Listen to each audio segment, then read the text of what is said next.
ট্রাম্পের চীন সফর ও ইরান ইস্যু নিয়ে আমাদের সাথে আলোচনা করতে যোগ দিচ্ছেন চট্টগ্রাম বিশ্ববিদ্যালয়ের আন্তর্জাতিক সম্পর্ক বিভাগের অধ্যাপক ডক্টর ফরিদুল আলম।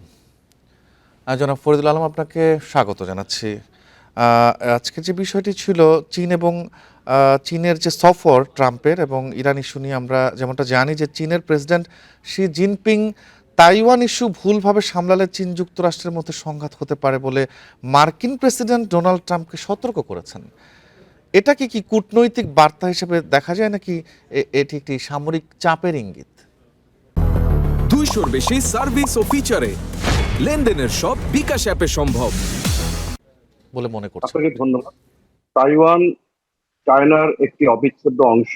এটি চীন যেমন দাবি করে আসছে, মার্কিন যুক্তরাষ্ট্রের পক্ষ থেকে কখনোই এটিকে অস্বীকার করা হয়নি যে তাইওয়ান কোনো আলাদা অংশ, বরং চীনের অবিচ্ছেদ্য অংশ বা এক চীন নীতিতেই যুক্তরাষ্ট্র সফর করে আসছে, সমর্থন করে আসছে। কিন্তু যে বিষয়টি হয়েছে সাম্প্রতিক বছরগুলোতে তাইওয়ানকে নিয়ে যে যুক্তরাষ্ট্রের যে গোপন আঁতাত বা সম্পর্ক, এবং অতি সম্প্রতি বিশেষ করে গত ডিসেম্বর মাসে তাইওয়ানের সাথে মার্কিন যুক্তরাষ্ট্র যে $14 বিলিয়ন বাণিজ্য চুক্তি করেছে, বিভিন্ন সময় তাইওয়ানকে ঘিরে যে যুক্তরাষ্ট্রের যে এখানে নৌ তৎপরতা এবং তার বিপরীতে চায়নার পক্ষ থেকে সামরিক এবং নৌ তৎপরতা, সবকিছু মিলেই কিন্তু এটি তাইওয়ানের ইস্যুতে চীন বরাবরই এক ধরনের প্রতিক্রিয়া দেখিয়ে আসছে। এখন এই বর্তমান সময়ে ইরান ইস্যুকে কেন্দ্র করে এবং ট্রাম্পের সফরকে কেন্দ্র করে চীন একটি বিশেষ বার্তা ট্রাম্পকে এইভাবে দিয়েছে, যেমন তারা যেটি ধরে নিয়েছে ইরান যুদ্ধকে যদি ডোনাল্ড ট্রাম্প শেষ করতে চান তাহলে চায়নার সাথে তাদের এক ধরনের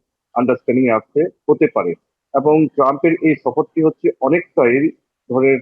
অনেকটাই নতজন অবস্থায় ট্রাম্পকে চায়নাতে আসতে হয়েছে, কেননা তিনি স্বীকার করেন বা নাই করেন ইরান ইস্যুতে চীন একটি বড় নিয়ামকের ভূমিকায় অবতীর্ণ রয়েছে, এবং এই জায়গায় যুক্তরাষ্ট্র যে ইরানের সাথে কোনো সমঝোতায় আসতে পারছে না তার নেপথ্যে কিন্তু একটি বড় ভূমিকা পালন করছে চীন। সুতরাং এই জায়গাটায় চীন একটি স্পষ্টতই বার্তা দিয়ে দিয়েছে যে বিশেষ করে সাম্প্রতিক সময়ে যে অস্ত্র চুক্তি এবং সামরিক যে বিভিন্ন ধরনের সহায়তা তাইওয়ানকে মার্কিন যুক্তরাষ্ট্র দিয়ে আসছে, এটিকে যদি ধারাবাহিকভাবে যুক্তরাষ্ট্র তাইওয়ানের ক্ষেত্রে এই নীতিই বজায় রেখে থাকে তাহলে কিন্তু যুক্তরাষ্ট্র মুখে না বললেও কিন্তু এক ধরনের চীনের বিরুদ্ধে একটা ভূমিকা কিন্তু নিয়ে নিচ্ছে। সুতরাং চীন এই বিষয়গুলোকে আর টলারেট করতে রাজি না, এবং বিশেষ করে আরো একটি যে বিষয়টি রয়েছে বাণিজ্য নিয়ে বা বিশেষ করে শুল্ক নীতি নিয়ে একটি সমস্যা তো রয়েই গেছে, এবং এই জায়গাটিতেও কিন্তু চায়না অনেকটাই উত্তরণ করে আসছে সংকটটাকে, বিশেষ করে মার্কিন যুক্তরাষ্ট্রের চীনের উপর পাল্টা শুল্ক আরোপের বিপরীতে চীন কিন্তু তার যে রেয়ার আর্থ মিনারেল যেটি বা বিরল খনিজ সেটি রপ্তানি কিন্তু অনেক কমিয়ে দিয়েছে, চীন থেকে কৃষি পণ্য আমদানি কমিয়ে দিয়েছে। তাদের যারা সামরিক চাপ বা রাজনৈতিক চাপ, বিভিন্ন ধরনের চাপ আসলে দিয়েই থাকে। আমরা যদি বলি যে তাইওয়ান ইস্যুতে যে চীনের রেড লাইনটা ঠিক আসলে কোথায়, আর কোন পর্যায়ে গেলে বেইজিং বাস্তব সামরিক পদক্ষেপ নিতে পারবে বলে মনে হয় আপনার?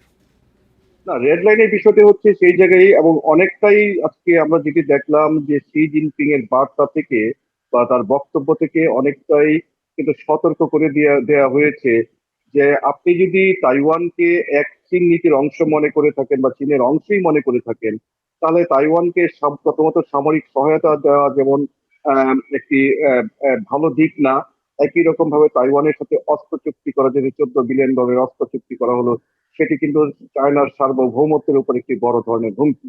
সুতরাং এটিকে বুঝিয়ে দেওয়া যে জিনিসটি করা হয়েছে সেটি চীনের সার্বভৌমত্বকে মার্কিন যুক্তরাষ্ট্র হুমকি দিয়েছে বা একটা চ্যালেঞ্জ জানিয়েছে। সুতরাং এই জায়গাটিতে যদি মার্কিন যুক্তরাষ্ট্র অটুট থাকে তাহলে চীনও কিন্তু আন্তর্জাতিক পরিসরে ইরান যুদ্ধ সহ যে কোনো ক্ষেত্রে মার্কিন যুক্তরাষ্ট্রকে সমর্থন করতে রাজি নয়, বরং যেটি বুঝিয়ে দিয়েছে ভবিষ্যতে যদি মার্কিন কোনো নৌ তৎপরতা বা সামরিক তৎপরতা যদি সরাসরি তাইওয়ানের ক্ষেত্রে যদি মার্কিন যুক্তরাষ্ট্র প্রকাশ করে তাহলে চীন কিন্তু সেখানে সমুচিত জবাব দেবে, এবং চীনের যে তাইওয়ানকে তার অংশ করে নেওয়ার জন্য এবং মার্কিন থ্রেট গুলিকে মোকাবেলা করার জন্য সম্পূর্ণ রকম সক্ষমতা রয়েছে, এটি যুক্তরাষ্ট্রের অজানা নয়।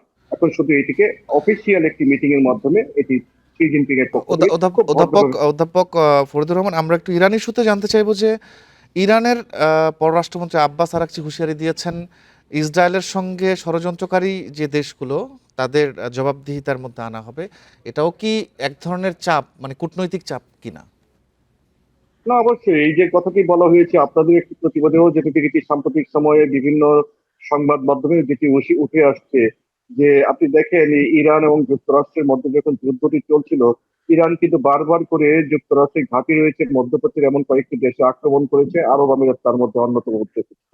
এবং ইরান এখন যেটি বলছে, কিন্তু তাদের কাছে আগে থেকেই তথ্য ছিল, যে তথ্যটি নেতানিয়াহু বলেছেন যে ইরান যুদ্ধের সময় তিনি গোপনে আরব আমিরাত সফর করেছিলেন, এবং এরকম তথ্য ছিল বলেই এখন ধারণা করা হচ্ছে ইরান আমিরাতের উপরে একটু বেশি আগ্রাসী ছিল। যদিও আরব আমিরাত নেতানিয়াহুর এই দাবিটিকে প্রত্যাখ্যান করছে যে যুদ্ধের মধ্যে, যুদ্ধ চলাকালীন সময়ে কোনো গোপন বৈঠক বা গোপন সম্পর্ক তাদের মধ্যে ছিল না। সুতরাং আমিরাতের ক্ষেত্রে এখন কিন্তু ইরানের অবস্থান। ইরানে উত্তেজনার মধ্যেই কিন্তু নেতানিয়াহুর গোপনে সংযুক্ত আরব আমিরাতের সফর করেছেন, এই বিষয়টিও কিন্তু আসলে গুরুত্বপূর্ণ। আমি সত্যি বলছিলাম, সুতরাং এটি ইরানের জন্য এখন আরেকটি একটা লেজিটিমেসির জায়গায় আসতো, যে ইরান যে আমিরাতে সফরটি করেছে সেই জন্য আব্বাস আরাকচি বলছে যে ইরানের যারা শত্রু তাদেরকে তারা সমুচিত জবাব দেবে, এবং যে কাজটি আরব আমিরাত করেছে, যুদ্ধটি ইরান এবং যুক্তরাষ্ট্রের মধ্যে, এখানে আরব আমিরাত এখানে একজনের প্রভোকেশনের ভূমিকা পালন করেছে।